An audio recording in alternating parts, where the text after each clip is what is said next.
JM Fiang, Ghosting Premiere Success. Dinagsa ng mga fans ang advance screening ng Ghosting.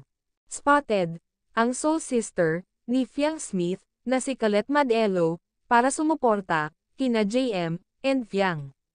Spotted din si Jolie and Miss Ivana Alawi para sumuporta.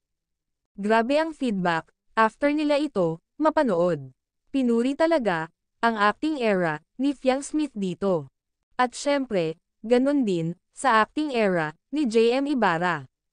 Ayon kay Direk Theodore, nare-remind daw siya kay Maricel Soriano sa katauhan ni Fiang Smith.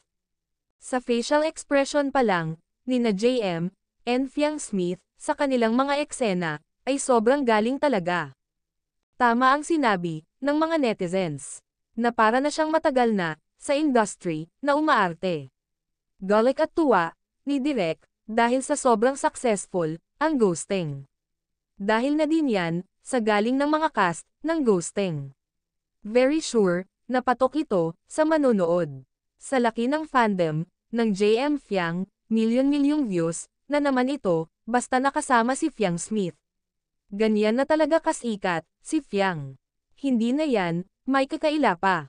Malakas talaga siya sa taong bayan.